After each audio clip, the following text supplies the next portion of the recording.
Welcome to the History Help channel.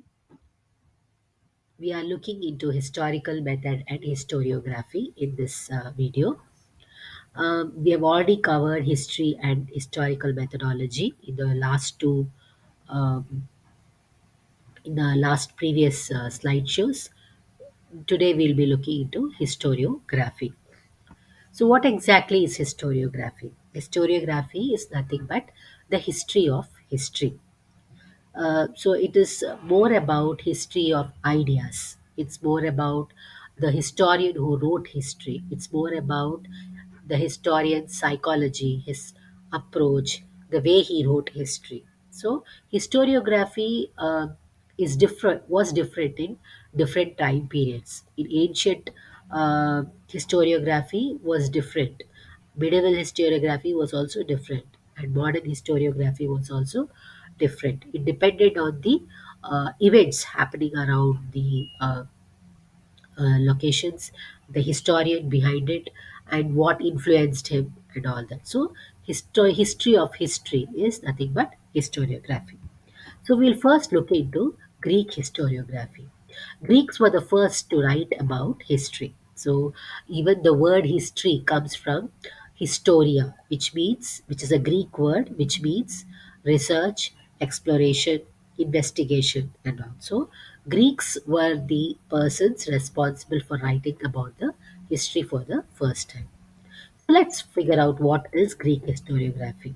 So, Greek historiography is an ancient historiography. So, when we talk about ancient historiography, uh, we have the Greeks and the Romans as part of ancient period for historiography. In Greek historiography started from around 6th century BC. So the writing of history started from around 6th century BC in Ionia. Before that, there was, poets who used to sing about the events, tell stories about the past and all. But there was no written history, which only started from 6th century BC. If you recollect, 6th century BC was also a time of age of enlightenment. In India, Buddhism and Jainism rose. In China, it was Confucius who started his uh, spiritual his theory. And in Greeks, it was the time of narrating history. So historiography was the product of Greek mind. So the Greeks not only did they construct beautiful buildings, but they also had a very rational frame of mind. They were creative, logical. So their historiography is also more about their cities, their planning, their towns, and about the people and all that. Okay, so what about, so before we begin about historiography or writing about history, what existed uh, before 6th century BC was logographers. So who are the logographers? The logographers are like bards.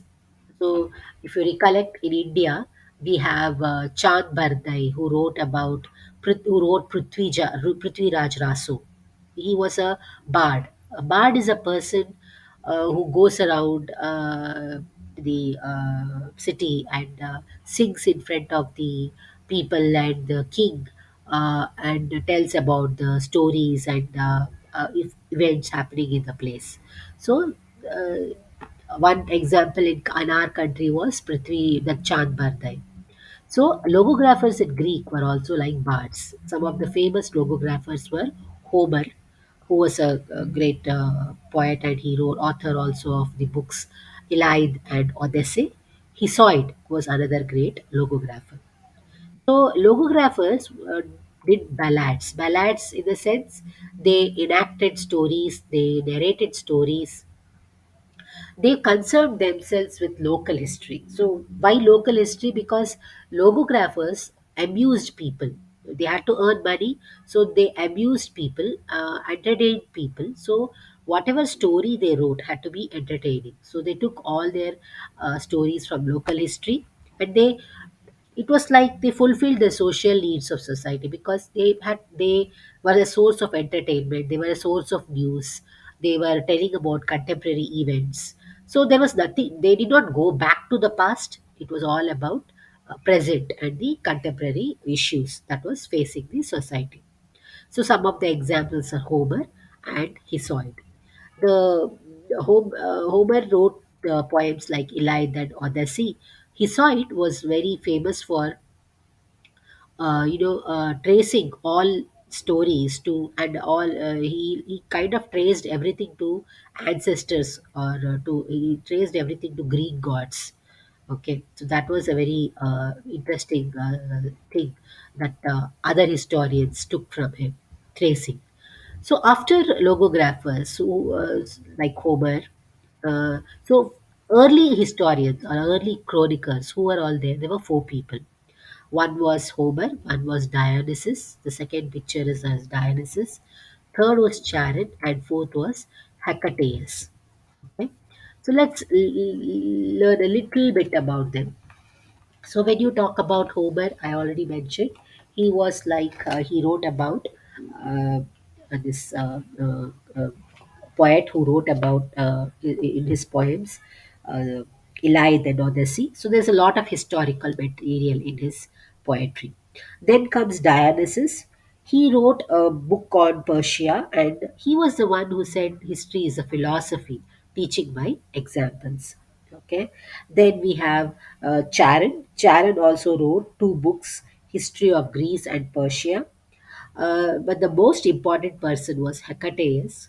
He was actually the person who, do you know who is the father of Greek history? It is Herodotus. And Herodotus was inspired by Hecataeus. So Hecataeus was like, he he was a good traveler. He traveled widely. He had a lot of historical experiences. He was a witness to a lot of Persian invasions that were happening between Greek and Persia at that time. And he wrote a book on all of that. So it was like he was the first person to narrate about the events happening around him, being a traveler. Okay, so these people were did the beginnings of historical writings. They wrote mainly on men, things, cities, nations, and all that. But only problem was they wrote narrative history, but they were uncritical in their approach. They only wrote about contemporary events. So they did not go back to the past or figured out the roots. So they just wrote about contemporary events, and they were not critical. Okay, so apart from that, so that's when that was how the historiography started developing. Okay, so uh, the next, the Herodotus, Thucydides, Xenophon, Polybius. These are the historians who started writing about the Greek histories. So they are the early Greek historiographers. We will be talking about them in the next lesson. So today, whatever we have learned about early chronicles and logographers, the beginnings of Greek historiography. So the questions that might come is, give an account of development of historiography in ancient Greece. So next lesson we will be learning about the Greek historiographers. Thank you.